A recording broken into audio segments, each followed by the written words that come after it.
What's up, Michigan State fans? It's Jacob Katznik here back for another episode of the Michigan State Spartans Insider Podcast. This is our podcast now for Friday, February 20th, 2026. Again, hoop season still ongoing. We'll be talking about that some more specifically today about the type of season passing the ball that Jeremy Fears is having because you're on record like Big Ten and program record watch from here on out. He's at 241 assists so far this season, 9.3 per game. That leads the entire nation. It's him and Braden Smith and everyone else, but Fears has kind of gotten a little bit of separation from Smith on the assist per game statistic. I don't remember exactly what Smith is averaging, but there's a couple ticks between him and Smith right now. Fears, again, I think he's had 4 or 5 straight games now with at least 10 assists, had 10 of them to just one turnover in MSU's last game, a big win against UCLA. And he's 50 assists away from tying 51 from breaking the MSU assist record.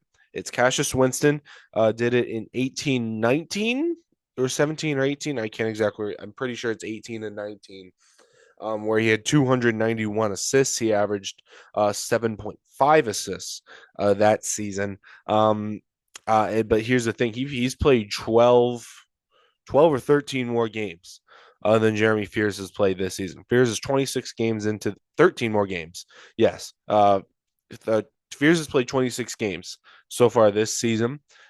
Cassius Winston played 39 that year. I mean, it must have been the year MSU made the Final Four because they played almost as many games as a team could in an entire season, deep run in March. So we know for a fact that MSU is going to play at least 7 more games. There's 5 games left in the regular season. You're gonna play at least one Big Ten tournament game, and you're going to play at least one March Madness game. So again, if he keeps up this pace, you're probably looking at Fears breaking Winston's record for assists in a single season at Michigan State, probably in the regular season finale against Michigan or the Big Ten tournament, opener. Whether that would be March like 11th or 12th or 13th or something. They might get the triple bye, go straight to the quarterfinals if they're in the top 4, and otherwise they're probably going to get the double bye. It's really the single bye and the double bye, but now with all 18 teams in this thing, you get you're either in the second, really what was the second round, or the quarterfinals. But yeah, you're probably looking at him breaking it on one of those 2 games. He could do it earlier. He had his season high in a game is 17 assists. If he has another game like that, maybe senior night, he's dishing it out a bunch to Rutgers against Rutgers, and he breaks it at the Breslin Center. But he's probably going to do that. The bigger question I have does he break the Big Ten record? That is owned by Braden Smith. He said it last year. He had 313 of them for Purdue. And I think he can. I think he will. It's just doesn't feel as certain as him breaking Winston's record at the moment. It's not a total certainty he gets to Winston's record again. 50 assists over 7, 8, 9 games isn't a total certainty, but Smith's is a little more hard to get because you're looking at needing 80. Let's see, I'm trying to do the quick math in my brain here. I should have done this before I hit the record. But again, you're looking at, I believe, 72 more assists. Yeah, that is the math if I'm doing it correctly. Again, you're only guaranteed 7 games. So you probably are going to need, given the 9.3 assist pace over the season. Again, he's not going to be able to do 12, 13, 14 assists every single game the rest of the way. He could, but it's not likely.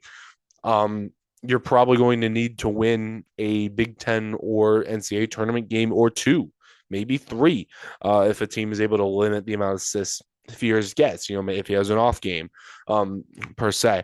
MSU is probably going to do that. I mean, this isn't a team that generally goes one and done in the Big Ten tournament. They still have more Big Ten tournament titles than any other team in the conference. And of course, when you get to March, you're probably looking at a 4 a 4 seed, maybe a 3 seed, maybe a 5 seed, you're going to be the favorite. You're probably going to play a mid-major team that you should beat 9 times out of 10. So, and then maybe beyond that, you're probably going to be the favorite. If you're a 3 seed, you're playing a 6 seed, probably, maybe the 11 seed. If you're the 4 seed, you're probably getting the 5 or the 12 again. You're the higher seed in the second round every time in those ones. So again, I think MSU has enough in the tank.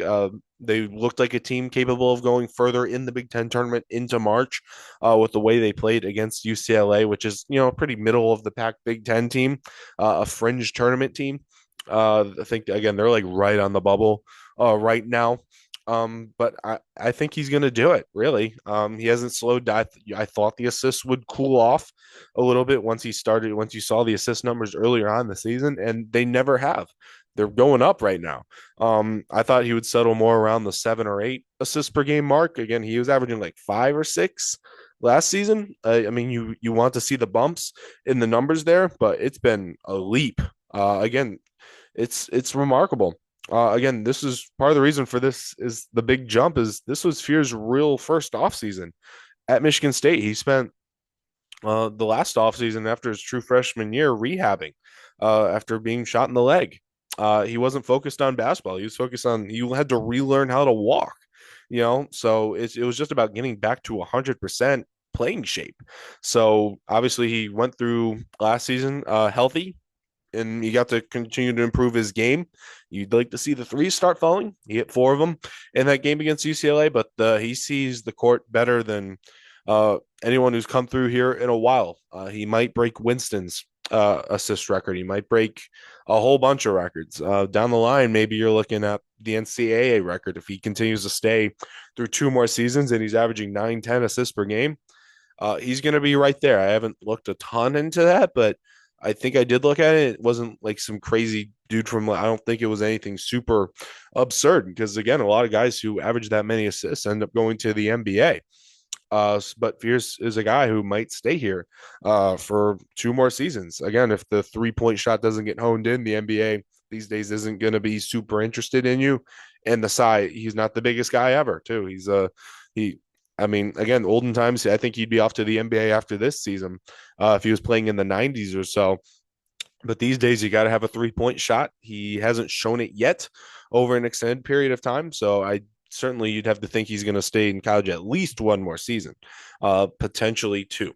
So again, exciting times ahead with Jeremy Fears at Michigan State. Again, no better guy really, I think, to have leading your offense right now. You'd like to see personally. I think you want to see actually a little bit less of him. Try to get more guys involved, not have him have the ball so much because again then it allows teams to just focus on him a ton more than other teams. Again, it just goes through him.